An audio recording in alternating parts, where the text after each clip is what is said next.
Olá, irmãos, vamos começar a nossa aula 5 sobre Levítico.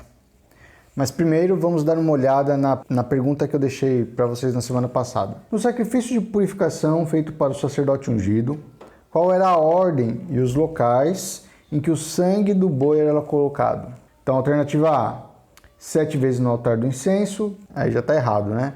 Era 7 vezes diante do véu e não no altar do incenso. Então, alternativa B, 4 vezes no altar do incenso, tá certo. Você deveria colocar o sangue do boi nas 4 pontas no altar do incenso. Mas não é assim que começa o ritual. Ele começa com uma aspersão de 7 vezes na frente do véu. Alternativa C, 7 vezes diante do véu, 4 vezes nas pontas do altar do incenso e na base do altar do holocausto. Certinho, era a alternativa C. Alternativa D, só para a gente comentar, é pegadinha. Um bode era sacrificado quando um líder do povo pecasse. É verdade, um bode era sacrificado quando o líder do povo pecasse, mas isso não tem nada a ver com a pergunta. Eu queria saber do sacerdote ungido, tá? Então, alternativa C. Eu deixei para vocês bastante texto do livro de Levítico dessa vez. Basicamente todo o capítulo 6, né? O capítulo 6 a partir do versículo 8 até o final, capítulo 7, capítulo 8, capítulo 9 e capítulo 10. 5 capítulos. Se vocês leram, vocês devem ter se sentido um pouco mais cansados. Mas espero também que depois de ter estudado as ofertas, vocês tenham se localizado melhor, tenham conseguido caminhar. É por isso, na verdade, que a gente se demorou tanto nas ofertas. Como as ofertas aparecem depois, se a gente entender elas direitinho, conforme elas vão aparecendo, a gente vai se localizando, se achando, caminhando, né? Levítico é um livro difícil de você prestar atenção nos detalhes, porque são muitos. Você tem que usar muito a imaginação e ficar pensando no significado de cada coisinha. É um livro complicado por causa disso. Uma vez que você pegou a ideia geral, né, nós vimos que existem 5 tipos de sacrifícios, revisando o holocausto ou ascensão, a oferta de cereais, o tributo, a oferta de paz, a oferta pelo pecado ou oferta de purificação e a oferta pela culpa ou oferta de reparação. Eu dei uma comentada nesses sacrifícios a respeito desses nomes que nós estamos usando. Falei bastante, né, a respeito da oferta de holocausto e da oferta de cereais. Vamos só comentar a respeito da purificação e reparação de novo, que foi aquilo que a gente viu recentemente. A oferta de purificação fazia um par com a oferta de reparação, no sentido que a gente via 2 coisas. A primeira é que os animais usados na oferta de purificação eram todos, com exceção do cordeiro, e o cordeiro era usado no ritual de reparação. A oferta de purificação, ela era muito cheia de detalhes, com muitas minúcias, mas a oferta de reparação não se fala quase nada a respeito de como a oferta deve ser feita. Fala basicamente só que você tem que levar um cordeiro. Então você percebia esses 2 contrastes e então enxerga os 2 como uma unidade. Um outro contraste também importante é histórico, não é? Os outros sacrifícios, o sacrifício do holocausto e o sacrifício da oferta de paz, apareceram antes na história de Israel, né? Os exemplos que eu dei. Noé ofereceu holocaustos e Moisés no Sinai ofereceu ofertas de paz. A oferta de purificação e a oferta de reparação não apareceram antes na história, elas aparecem agora. O motivo mais simples, mais óbvio que a gente pode enxergar é porque não existia o tabernáculo antes. Então, a oferta de purificação purificava o tabernáculo, né? Era um ritual todo feito no tabernáculo ali, nas pontas do altar do incenso, diante do véu. Parte do animal tinha que ser queimado fora do acampamento. Então, é algo que surgiu realmente nesse momento da história.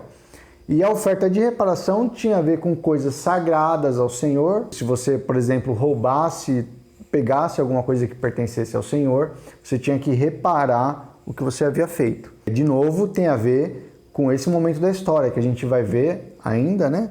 Vão ter muitas coisas que vão ser separadas ao Senhor. Qualquer oferta de cereais, por exemplo, que você oferecesse, havia uma parte que era queimada no altar e uma parte ficava para os sacerdotes. Como a gente vai ver nesse capítulo, a parte que ficava para os sacerdotes era a porção santíssima. Santo significa que é separado para Deus. Você tinha pão que era pão separado para Deus. Se você pegasse desse pão, você estava roubando de Deus, não só do sacerdote. Você precisava de uma oferta específica para reparar, e isso que faz a oferta de reparação. Vai reparar pecados nesse sentido. Tá? Uma última questão. Os nomes, eu acho que eu falhei em mencionar esses nomes que eu estou usando.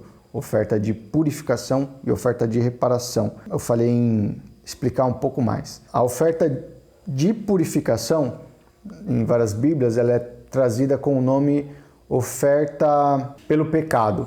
Isso eu até comentei. Não faz muito sentido a gente falar que essa é uma oferta pelo pecado, simplesmente, apesar dessa ser uma tradução ok do termo que é usado ali no hebraico, porque o holocausto também é uma oferta pelo pecado, não é? O animal morre no lugar da pessoa que está trazendo a oferta, por exemplo. Então, não fica legal falar oferta pelo pecado, porque outras ofertas também são pelo pecado. Penso que o nome melhor é de purificação, porque tem a ver também, o termo lá em hebraico, puxa também o significado de você, como se fosse assim, despecar, purificar, limpar. E no tabernáculo a gente vê muito isso, essa questão de limpeza.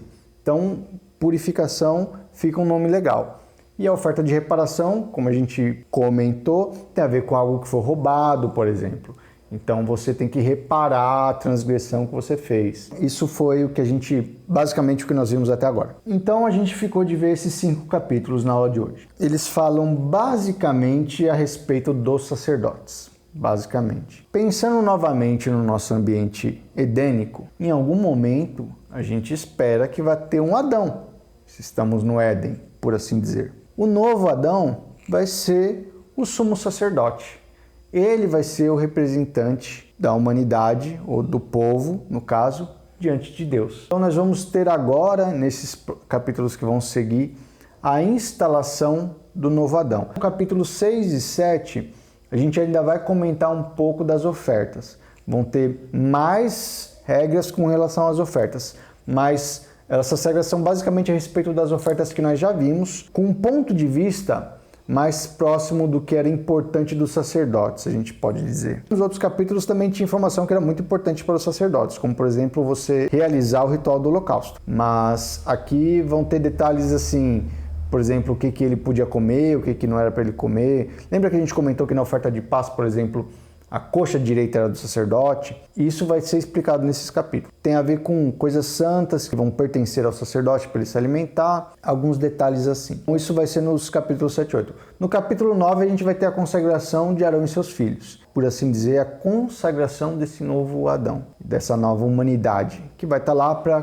cuidar desse novo jardim, que é o tabernáculo. Bom, na história da criação do homem, o que a gente tem logo depois? A gente tem a queda, e é isso que a gente vai ver no capítulo 10.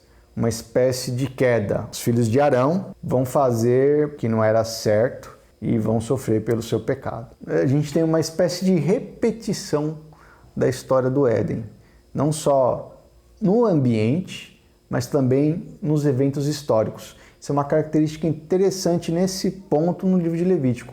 Até agora, a gente viu leis, como algo deveria ser feito, como os rituais eram, muitas regrinhas. E aí, de repente, a gente vai mudar para uma narrativa histórica. Capítulos 10 e 11 são o capítulo 9 também, né? Vai falar da consagração, o capítulo 10 vai ter os primeiros sacrifícios, era a consagração é no 8. A consagração era no 8, capítulo 9 vai ter os primeiros sacrifícios e então vai ter a queda de Nadab e Abiú, tá bom? Mas tá legal, então vamos dar uma olhada nessas leis, começando então dos sacrifícios. Tem mais uma coisa que eu quero dizer, eu dei muito texto para essa aula, certo? Então a gente não vai ler, não temos condições de ler em todo o que eu pedi para vocês estudarem.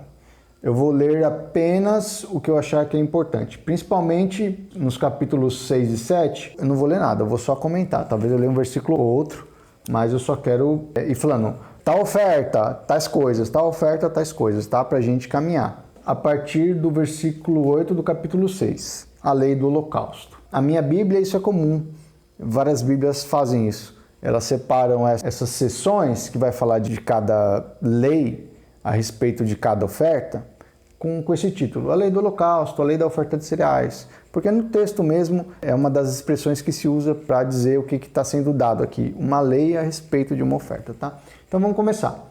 A primeira que ele vai falar é a lei do holocausto. A grosso modo, você vai ter uma espécie de repetição das ordens, das ofertas, como elas foram apresentadas até agora. Se vocês lembrarem, a gente estudou, repetindo, holocausto, cereais, paz, purificação e reparação. A gente vai ter uma mudança. A oferta de paz vai ser jogada para o final. Aqui no meio você vai ter não é bem uma nova oferta, uma lei a respeito de como deveria ser uma oferta de consagração dos sacerdotes. Tá? Uma oferta única para quando os sacerdotes deveriam ser consagrados. E aí você vai ter purificação, reparação e lá no final oferta de paz de novo. Tá?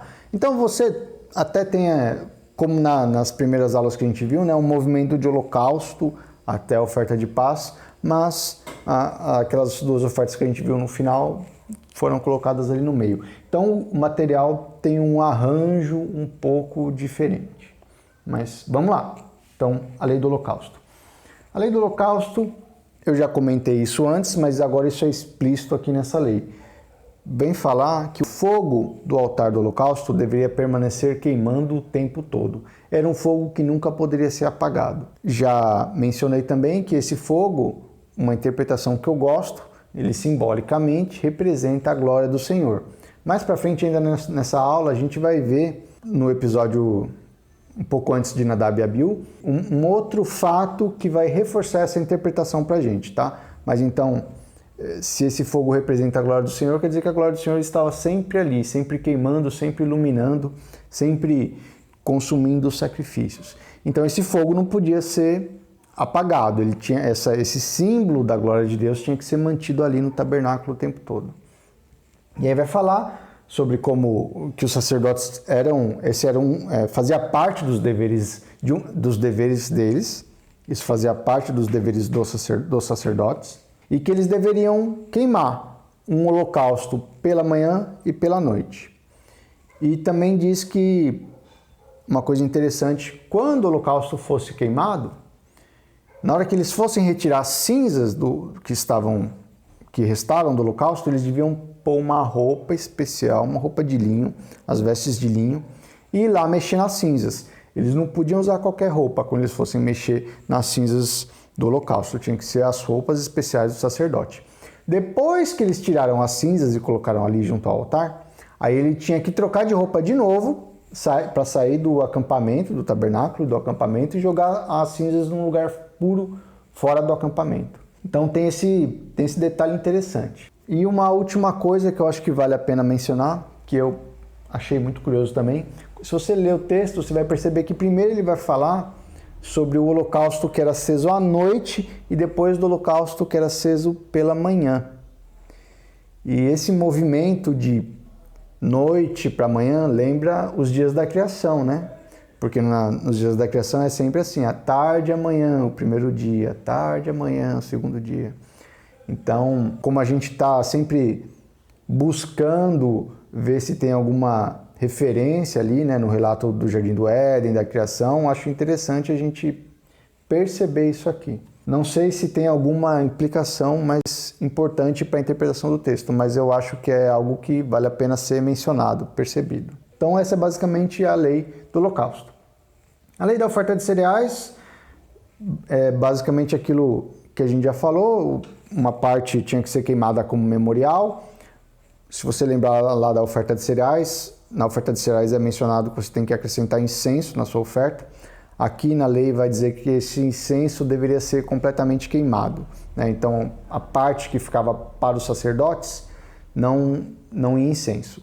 A parte memorial que era queimada juntamente com todo o incenso. Aqui também vai dizer que esse pão agora do sacerdote é santíssimo. Só o sacerdote podia comer ele. E ele tinha que comer também num lugar santo, dentro do tabernáculo, dentro da tenda, né? Num lugar santo do tabernáculo. Então essa é a oferta de cereais. Agora a próxima oferta é a oferta de consagração dos sacerdotes.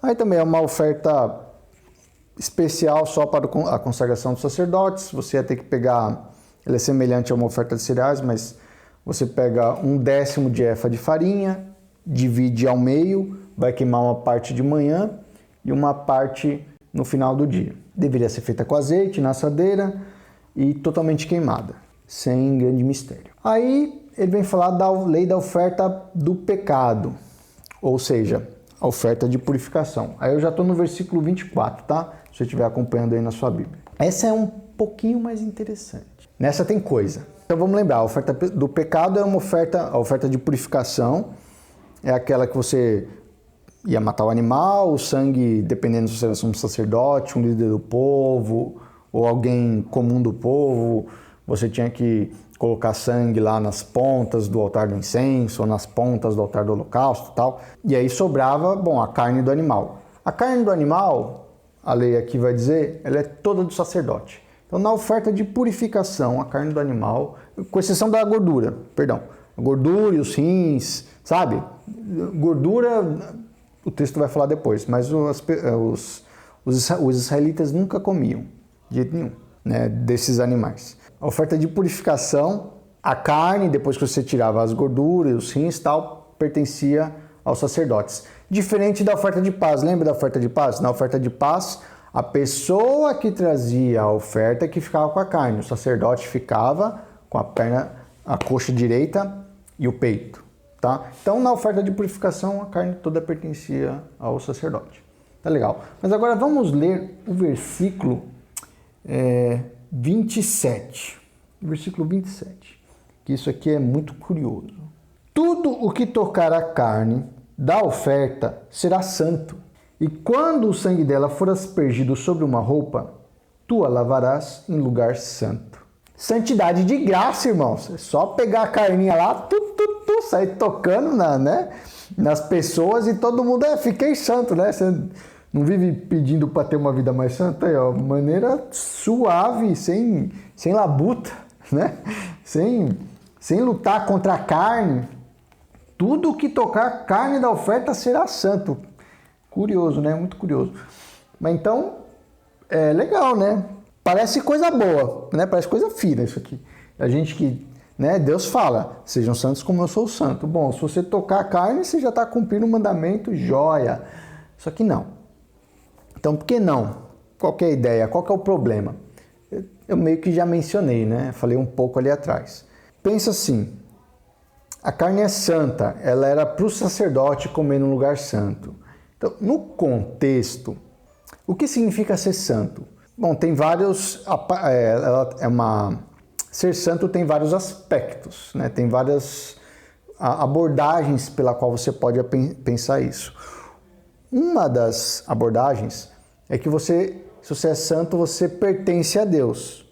Você está mais próximo de Deus, né? Algo santo é algo separado por Deus. Tá legal. Até aí, de novo, parece ser uma coisa muito boa, né? Só que, pensa o seguinte, pensa que você se santificou, vamos dizer assim, se separou para Deus. Você se separou para Deus, mas você não vive à altura dessa separação. Aí a coisa vai ficar complicada, né? Porque Deus vai questionar, você não veio viver para mim? Por que você está fazendo essas coisas? Porque às vezes a gente pensa que Deus cobra exatamente a mesma coisa de todos. Num sentido amplo, isso é verdade. Deus pede que todos nós sejamos santos. Deus pede de todos nós uma vida correta. Mas também é verdade que Deus é um pouco mais rígido com alguns de nós que se separaram para um determinado trabalho para Ele. Por exemplo, no Novo Testamento a gente vai ler, Tiago diz, não sejam muitos de vós os que ensinam, porque nós, os que ensinamos, sofreremos um julgamento mais severo. Deus tem uma régua um pouco mais rígida para aqueles que ensinam. Com certeza, por exemplo, pelo princípio, nós podemos pensar que Deus tem uma régua mais rígida para aqueles que se dedicam ao ministério pastoral, por exemplo. A pessoa que decide viver para Deus, vai viver do ministério, vai espalhar a palavra, vai trabalhar para edificar da igreja, Ela tem que ter um comportamento exemplar, como todos têm que ter, mas tem que ser um pouco mais exemplar, digamos assim. Tem um peso maior de você ser um líder, de você estar à frente do ministério, mais de você é cobrado se você está numa posição mais alta, naturalmente. Então existe essa, vamos dizer assim, esses graus, esses níveis de cobrança que pode vir para cima de você conforme você é colocado num lugar mais alto. Tem um peso isso. Você vamos dizer assim, se aproximar mais de Deus nesse jeito, se separar um pouco mais de Deus nesse jeito, dessa forma. Você toca na carne e fica santo. Tocar nessa carne é interessante, que a gente sabe que impureza espalha muito, né? Se a gente toca num cadáver, imagino que o irmão já estudou isso antes, você pode ficar impuro. Tocar em coisa santa também te deixa santo, né? É muito interessante isso. Tem o outro lado, tocar na coisa santa. Você fica santo desse jeito, você contrai para cima de você uma santidade da qual você não tem direito, digamos assim. Uma santidade pela qual você não foi chamado. Os sacerdotes, Arão e seus filhos, foram chamados para serem santos de uma maneira especial. Eles passaram por ritos especiais, ganharam uma roupa especial, passaram por toda uma cerimônia para poder ter o direito a essa carne. E você não podia manusear nessa carne. Mas você agiu como se pudesse. Então você semeou uma prerrogativa que não era sua. Você está tocando em algo que é santo do Senhor e ele deu ao sacerdote. Então o Senhor vai falar assim, ó, é como se você estivesse tomando a prerrogativa do sacerdote. E aí o Senhor vai cobrar isso de você. Então, nesse sentido, ficar santo é perigoso.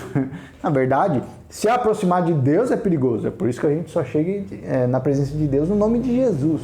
Não é verdade? Nosso Deus é um fogo consumidor. Se você não chegar diante de Deus da maneira certa, você corre o risco de ser tostado, como Nadab e Abiú vão ser tostados daqui a pouco na história. Mas a ideia é mais ou menos essa, tá, irmãos? Eu não sei se ficou claro. Vamos seguir em frente. Então você tinha esse detalhe novo, né? Uma santidade que é contraída por se tocar numa carne santa. Como a gente leu, né?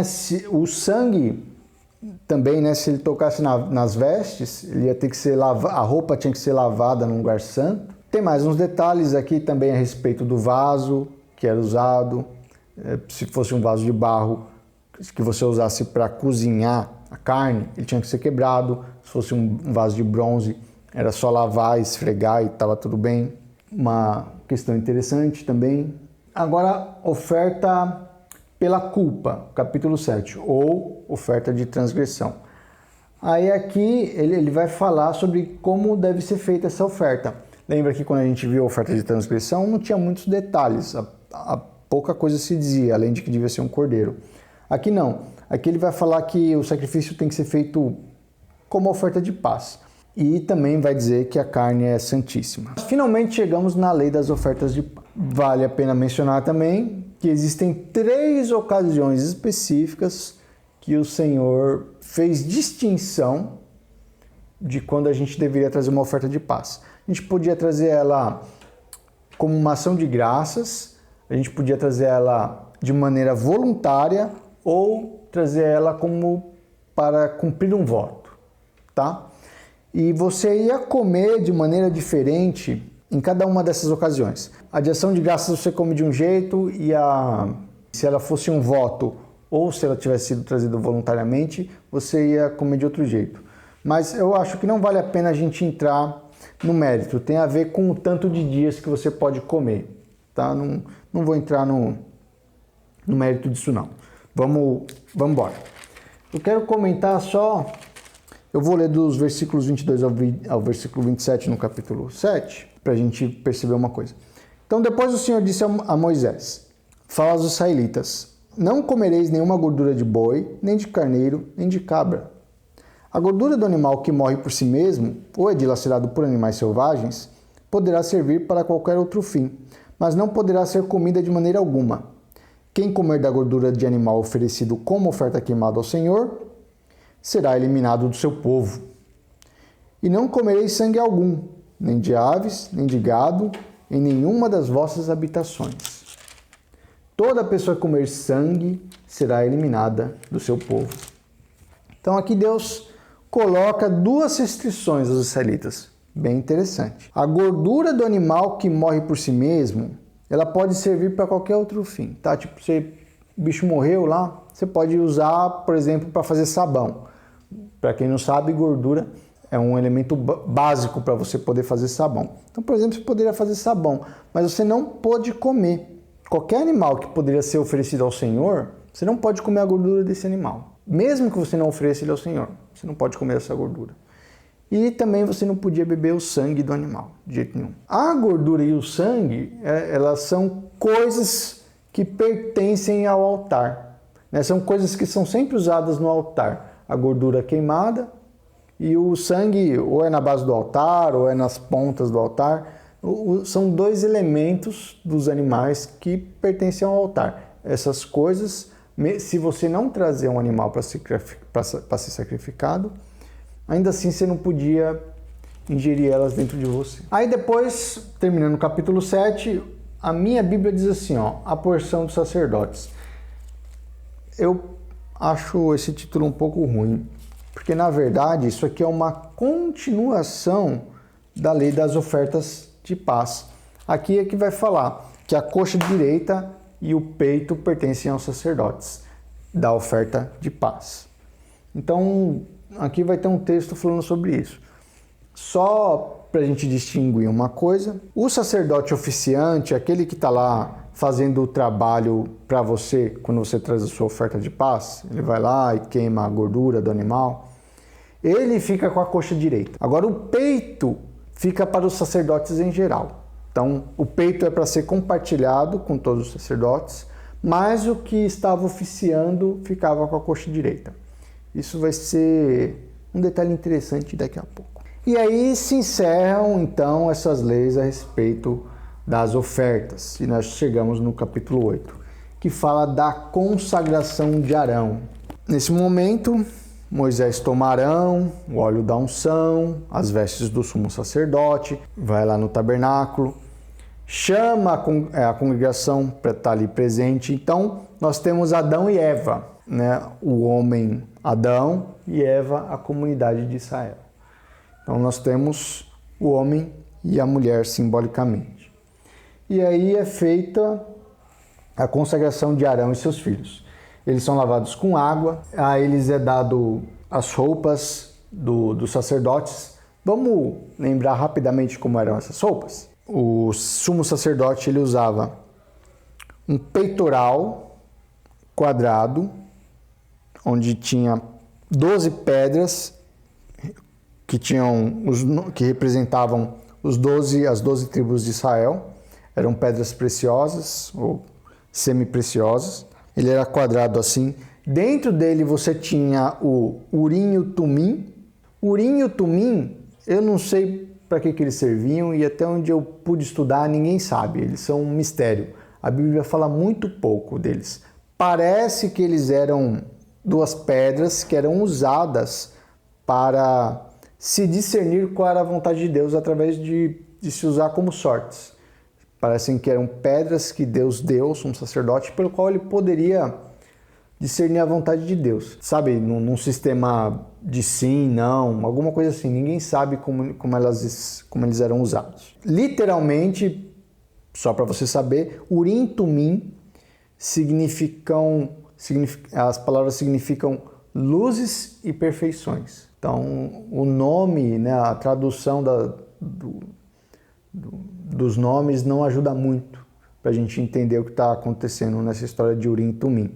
Também tem uma outra questão que os comentaristas chamam a atenção, é que Urim, no hebraico, começa com Aleph, que é a primeira letra do alfabeto hebraico, e Tumim termina com Tav, começa com Tav, aliás, né, que é a última letra do alfabeto hebraico. Então parece que é um de A a Z, de alfa a ômega, alguma coisa assim, tá? Então você tinha o peitoral, e embaixo do peitoral você tinha uma outra roupa que era chamada de éfode, é uma espécie de túnica, que tinha um cinto, ombreiras, o peitoral também ficava ligado nessas ombreiras, e embaixo do éfode você tinha um manto, e embaixo do manto você tinha uma túnica. Basicamente essa era a roupa do sumo sacerdote. Além disso, ele também tinha um turbante, né, uma mitra, dependendo da sua tradução, e na frente desse turbante tinha uma placa de ouro na qual estava escrito Santo ao Senhor. Essas eram a roupa do sumo sacerdote. E nesse momento, então, o Moisés vai lá e coloca a roupa no sumo sacerdote. Aí ele pega o óleo da unção, unge o tabernáculo, unge Arão, ele pega e coloca as roupas também nos filhos de Arão. As roupas dos sacerdotes eram mais simples do que as roupas do sumo sacerdote. Era só uma túnica, um cinto e o turbante. E aí então é feita uma oferta de purificação. Se você prestou atenção nas aulas e no texto, você vai achar estranho, é uma oferta de purificação por Arão. Na hora que é feita essa oferta de purificação, o sangue é colocado nas pontas do altar do holocausto. E aí você fica assim, ué, mas Arão não é o sumo sacerdote? Quando a purificação é feita pelo sumo sacerdote, o sangue tinha que ser aspergido na frente do véu. E aí nas pontas do incenso e depois na base do altar do holocausto. Mas aqui ele é feito direto nas pontas do holocausto. A explicação mais simples, que eu acho que é a correta, é que Arão, nesse momento, ainda não era o sumo sacerdote. Ele está sendo consagrado para ser sumo sacerdote, mas ele ainda era homem comum, ainda não terminou a sua consagração. O período de consagração não terminou, então ele ainda não é o sumo sacerdote. Então a oferta de purificação é feita como se para um homem comum do povo.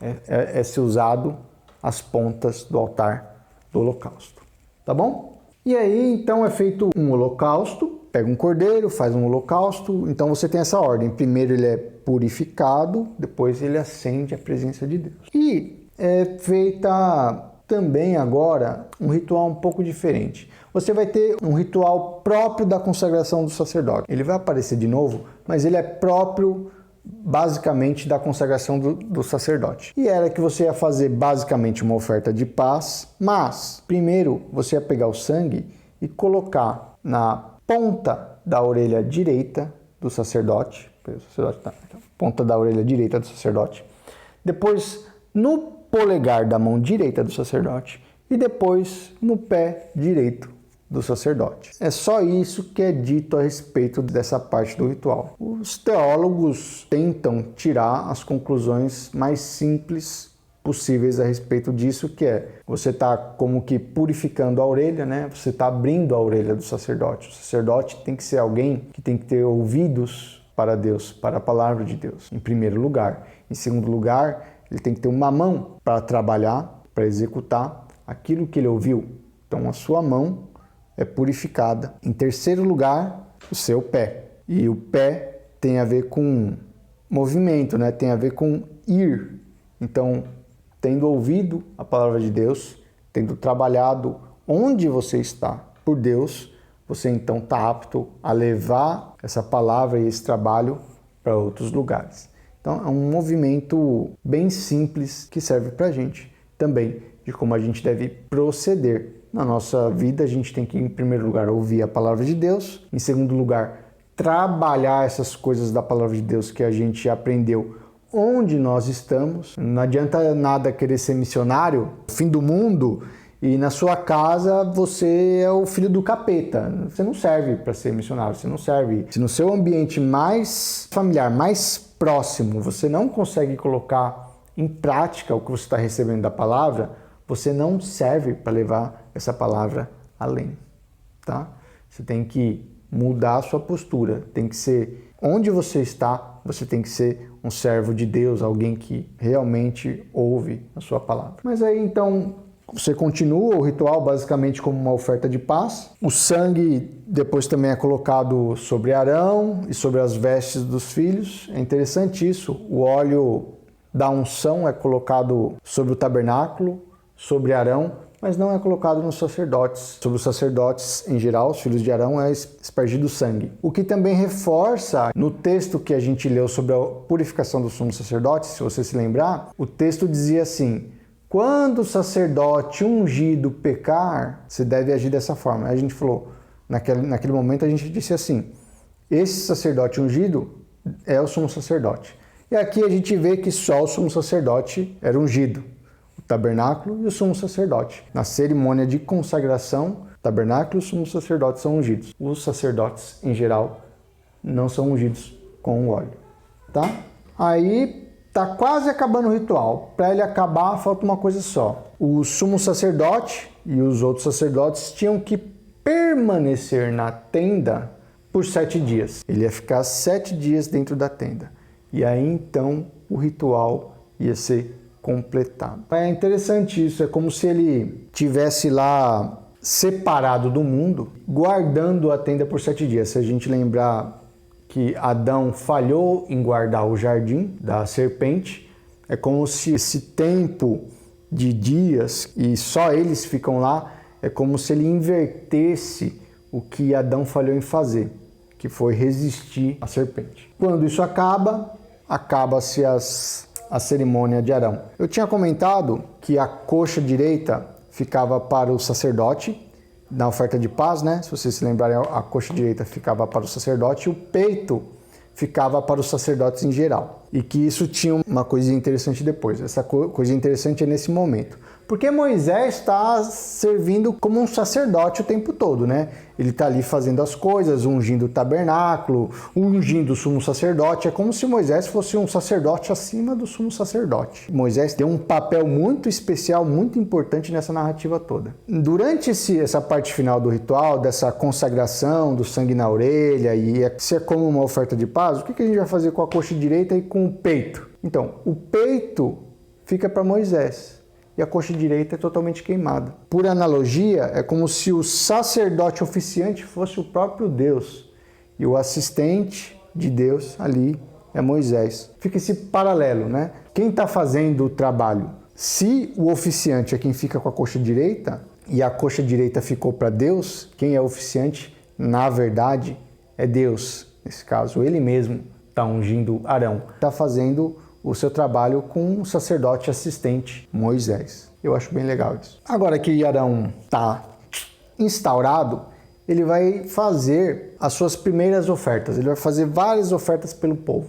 E aí a gente não vai ler esse capítulo 9, que Arão oferece os primeiros sacrifícios. Porque basicamente ele é oferecendo os sacrifícios que a gente já viu como oferece e fazendo tudo direitinho. A ideia básica aqui é que Arão faz exatamente como Moisés e o Senhor tinham instruído. E aí, no final, depois de Arão ter oferecido todas as ofertas, acontece uma coisa interessante. Então vamos ler o final do capítulo 9, a partir do versículo 22. Depois de oferecer o sacrifício pelo pecado, o holocausto e as ofertas pacíficas, Arão levantou as mãos para o povo, abençoou-o e desceu. E Moisés e Arão entraram na tenda da revelação. Depois saíram e abençoaram o povo mais uma vez. E a glória do Senhor apareceu a todo o povo, pois saiu fogo de diante do Senhor e consumiu o holocausto e a gordura sobre o altar. Ao ver isso, todo o povo gritou de alegria e prostrou-se com o rosto em terra. Então vejam só, irmãos, diz que a glória do Senhor apareceu a todo o povo, mas o que aconteceu foi que fogo saiu diante do Senhor e consumiu o holocausto. Ou seja, saiu fogo lá de dentro do tabernáculo, foi até o altar do holocausto e consumiu ali a oferta que estava ali. Então a glória do Senhor apareceu assim, como fogo. Mais uma vez, lembram que no Sinai a glória do Senhor, lá no topo do monte, aparecia para o povo como que fogo. Então isso, penso eu, que reforça a nossa tese de enxergar o fogo que está ali em cima do altar do holocausto como uma representação simbólica da glória do Senhor. Porque o texto aqui mesmo identifica a glória do Senhor como esse fogo que saiu de dentro do tabernáculo e consumiu a oferta. Esse fogo que está ali em cima do altar é o fogo do Senhor. Ele representa a glória do Senhor e ele consome as ofertas que estão ali sobre o altar. Inclusive, como esse fogo nunca mais poderia ser apagado, durante toda a história do tabernáculo, né, enquanto o tabernáculo permaneceu de pé, esse fogo era o fogo do Senhor, aquele fogo que foi iniciado por Deus nesse dia.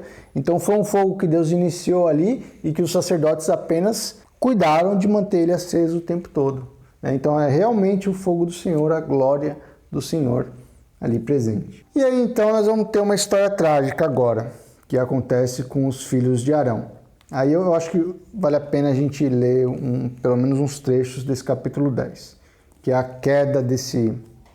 Não é exatamente a queda do novo Adão. O novo Adão, de maneira mais específica, é Arão. Mas os sacerdotes eram ali, em alguma medida, como também um novo Adão, né? Eles estão ali intercedendo pelo povo. Eles são os cabeças de Israel, né? No sentido mais religioso, da proximidade com Deus, né? Eles estão à frente, eles vão primeiro. Aí eu também quero chamar a atenção dos irmãos, que é o seguinte, para um detalhe que toda vez que a gente fala um novo jardim, um novo Adão, não é exatamente a mesma construção, né? Nós não temos um homem, uma mulher, especificamente. Aquelas ideias, ou não sei como chamar, talvez de movimento, figuras, formas, tipos que acontecem ali no jardim, estão se repetindo de maneira semelhante, né? Eles têm a mesma forma, a história tem a mesma forma, mas não é um jardim propriamente dito, né? Como também não é um novo Adão exatamente. Esse novo Adão, inclusive, tem roupas. Lá Adão estava nu, aqui ele tem roupas especiais para fazer o seu trabalho.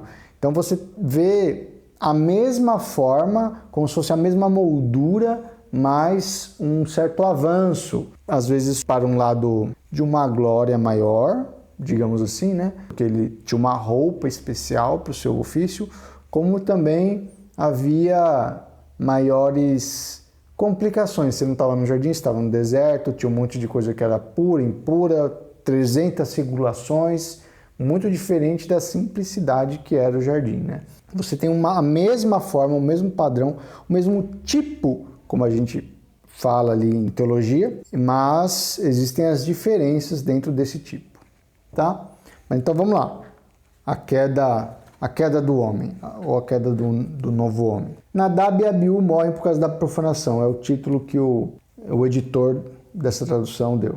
Vamos ler, capítulo 10, a partir do versículo 1. E aconteceu, nesse mesmo momento, a glória do Senhor tinha vindo lá, queimado o holocausto, que Nadab e Abiú, filhos de Arão, pegaram cada um seu incensário e, pondo nele fogo e incenso, ofereceram fogo não permitido diante do Senhor, o que ele não lhes havia ordenado. Então saiu fogo de diante do Senhor e os devorou. O nosso Senhor é um fogo consumidor. E morreram diante do Senhor. E Moisés disse a Arão: foi isto que o Senhor me falou. Manifestarei minha santidade entre aqueles que se aproximarem de mim, e serei glorificado diante de todo o povo. Mas Arão ficou em silêncio. Isso aqui retoma aquilo que a gente já conversou hoje. Se você se aproxima de Deus, o que o Senhor falou? Manifestarei minha santidade entre aqueles que se aproximam de mim. Então, chegar perto de Deus é legal, é bom, é o que nós queremos, mas nós temos que ter consciência de que com Deus não se brinca, não se faz piada, não se zomba. Se você quer chegar perto de Deus, é isso mesmo, é uma coisa excelente o que você deseja, mas você tem que saber o que está fazendo. Então, o Senhor diz isso. Mas aí a gente pode ficar pensando, pelo menos eu me incomodava muito com esse texto, né? Quer dizer, o que Nadab e Abiú fizeram de tão grave assim, né? Eles precisavam ter morrido desse jeito, né? No meio do culto, no meio do culto, né? A glória de Deus aparecendo ali, né? O povo todo, né? O povo gritou de alegria, prostrou-se com o rosto em terra. Que momento festivo. Aí os dois têm uma ideia de levar um foguinho lá para Deus e Deus tosta os caras. Então, em primeiro lugar, a gente deve prestar atenção que Arão até aqui tinha feito tudo conforme Deus havia pedido. E você viu, né, se você acompanhou o texto até agora, você viu que eram muitas coisas que Deus estava interessado. Ele estava interessado em vários rituais e como eles deveriam ser executados. É meio óbvio que Deus está interessado nesses detalhes todos, né? Ele faz questão de falar, ó, isso aqui é santo, isso aqui é para você, a coxa direita é assim, o peito é assado. Então Deus está dando todas as formas como Ele quer que a coisa seja feita. E aí Nadab e Abiú resolveram fazer do jeito que eles acharam melhor. As ordenanças de Deus, aparentemente, não foram boas o suficiente para eles seguirem. Eles tiveram uma ideia bacana também. E aí Deus não se agradou disso, por um lado. Por outro lado, eu acho que vale a gente pensar nessa questão do fogo. A gente já viu que a glória do Senhor apareceu como fogo. E aí Nadab e Abiú, olha só como o texto fala. Pegaram cada um seu incensário e pondo nele fogo e incenso, ofereceram fogo não permitido diante do Senhor. Dependendo da sua tradução, é fogo estranho. No contexto, se a gente pensar que o fogo do Senhor representava a sua glória, creio que Nadab e Abiú, eles quiseram chegar na presença do Senhor, afirmando a glória deles também com o seu incensário. Era o dia da glorificação do Senhor. Era o Senhor que estava sendo honrado ali. Mas Nadab e Abiú quiseram uma posição de destaque nesse dia. Pegaram seu incensário e também foram lá com um foguinho. Falar que eles também eram os caras. Nós somos os sacerdotes. Nós fomos escolhidos por Deus. Nós também vamos ter um momento especial aqui. Vamos trazer esse fogo aqui ali diante do Senhor. E se nós olharmos por esse lado, nós vemos que o pecado de Nadab e Abiú foi uma arrogância, foi querer se projetar no culto, dizer que eles eram importantes, estavam mostrando a importância do Senhor, estavam mostrando a sua glória.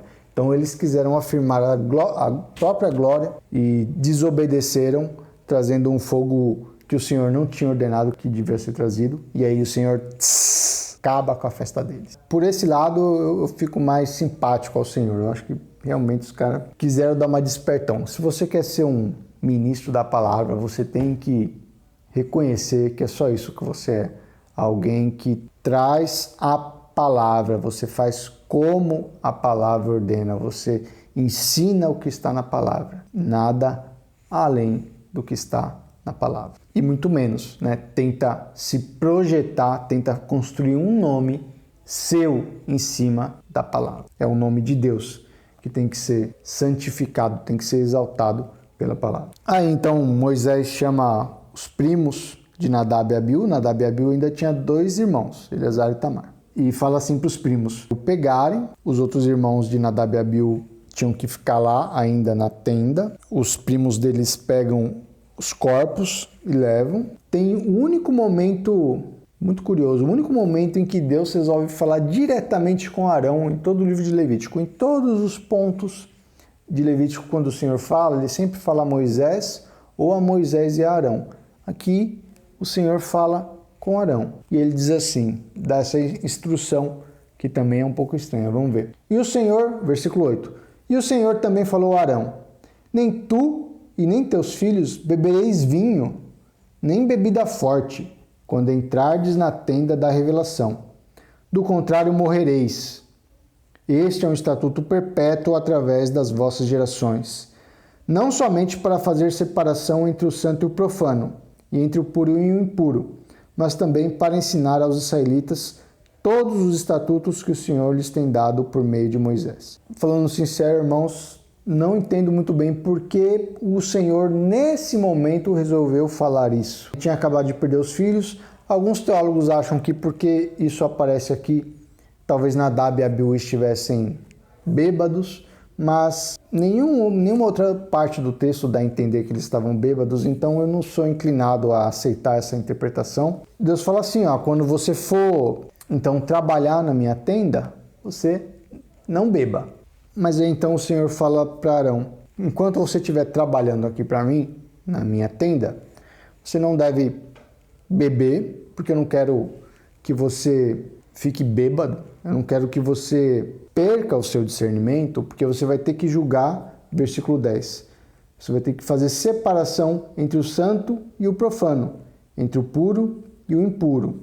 E também vai ter que ensinar aos israelitas todos os estatutos que o Senhor lhes tem dado por meio de Moisés. É um princípio geral para qualquer trabalho, né? A gente não deve trabalhar bêbado, mas aqui o Senhor ressalta que ele tinha que fazer certos julgamentos e ele não podia estar com o discernimento dele afetado. E o Senhor fala bem nesse momento. Eu, sinceramente, não sei o que fazer com isso, irmãos. Eu acho um pouco estranho. Também não vi nenhum teólogo que explicasse bem isso, tá? Com certeza há alguma explicação, tem um porquê Deus resolveu falar isso nesse momento, mas me fugiu e de todos os teólogos que eu vi também fugiu. Então, se o irmão tem uma ideia legal, até põe aí nos comentários o que o irmão acha. E aí a gente pode discutir. Aí depois disso, acontece um outro fato bem curioso, tá? E aí, basicamente, vai encerrar a sessão da história. Moisés vai falar mais ali a respeito da oferta e como ela devia ser tratada e tal. E aí no versículo 16 diz o seguinte: Moisés procurou muito o bode da oferta pelo pecado, a oferta de purificação, mas ele já havia sido queimado. Então ficou furioso com Eleazar e Itamar, os filhos que restaram a Arão, e lhes disse: Por que não comestes a oferta pelo pecado em lugar santo, visto que é uma porção santíssima?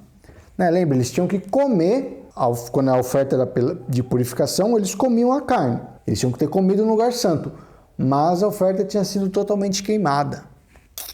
Outro problema no santuário, outro problema no culto. E aí Moisés continua: O Senhor a deu a vós para tirardes o pecado da comunidade, para fazer expiação por eles diante do Senhor.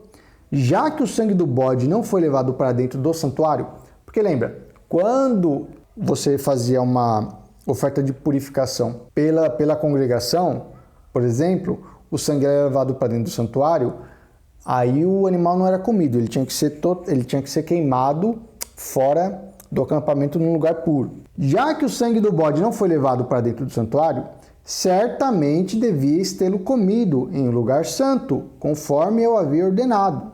Então Arão disse a Moisés: Hoje eles ofereceram a oferta pelo pecado e o holocausto diante do Senhor. E essas coisas me aconteceram. Ele perdeu 2 filhos. Se eu tivesse comido hoje a oferta pelo pecado, será que isso teria sido agradável aos olhos do Senhor? Moisés ouviu estas palavras e elas lhe pareceram aceitáveis. E assim acaba o capítulo. E aí, meus irmãos? Mas é para obedecer ou não é para obedecer? Agora eu já não sei mais. Um não obedece, é tostado. O outro não obedece, Moisés, tá. Vou dizer o que eu acho que está acontecendo. Deus deu todas essas leis, mas Deus não é assim, digamos, ele não é insensível. Deus não é um Deus que se importa com a forma acima de tudo. Se você deixa de fazer alguma coisa que Deus ordenou que você fizesse, o modo ou o porquê você deixou de fazer importa. A gente já viu isso nas ofertas lá atrás, lembra? Você podia pecar por ignorância. Você ainda tinha pecado, mas era por ignorância. O que você tinha que fazer para reparar o seu pecado era algo diferente do que você tinha que fazer quando você pecava na rebeldia. A intenção do coração importa, né? Se você pecou sem querer, ou se você pecou na maldade, em ampla rebeldia a Deus, a forma como você comete esse pecado importa, em primeiro lugar. Deus não é um juiz, vamos dizer assim, frio e calculista. Tudo que importa é a forma. Ele é um Deus misericordioso também. Ele percebe a nossa fraqueza. E aí Arão fala assim, meus filhos morreram hoje. Ao que parece, ele fica em dúvida. Será que eu deveria comer essa oferta hoje? Será que isso teria sido agradável aos olhos do Senhor? Então Arão não fez, parece que ele ficou receoso de que ele deveria continuar com o seu trabalho de sumo sacerdote, o seu ofício de sacerdote, né? Os ofícios de todo mundo ali. Ele ficou sem saber. E aí Moisés falou, não, então tá bom. Quer dizer, ele não pecou, ele não foi rebelde. Ele pecou talvez por medo, talvez por não entender muito bem o que fazer naquela situação. Na verdade, Arão, ao que ele fala, ele estava preocupado se a vontade do Senhor era essa mesma. Será que isso teria sido agradável aos olhos do Senhor? Ele ficou na dúvida. Aí Moisés fica, não, então tá bom. Então, se foi isso, ok. Então, Nadab e Abiú pecaram na rebeldia. Já Arão estava interessado em fazer o que era agradável ao Senhor, mas na situação ele travou. Ele ficou sem saber o que fazer. Moisés quis saber por que você não fez. Arão explicou. Aqui não diz o que Deus pensou disso, mas fica implícito que o que Moisés julgou, Deus também aceitou, não fez nada a respeito. Não saiu fogo de diante do altar e consumiu, né, lá de dentro do tabernáculo e consumiu Arão. Então, essa parte do texto também é para falar para a gente que a gente tem que ter sabedoria na hora de julgar, na hora de ver algum irmão que não cumpriu o que Deus pede de todos nós. A gente não pode simplesmente condenar o irmão. Moisés foi lá e perguntou, por que você não fez?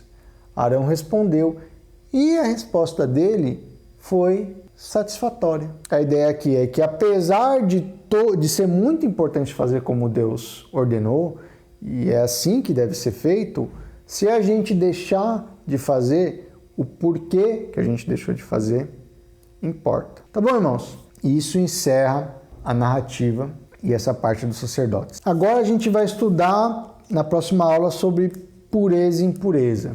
Então, nós vamos ver os capítulos 11, 12, 13 e 14, também o capítulo 15. Então, do capítulo 11 ao capítulo 15. Antes da gente encerrar, assim, lá, coxa direita, tostado.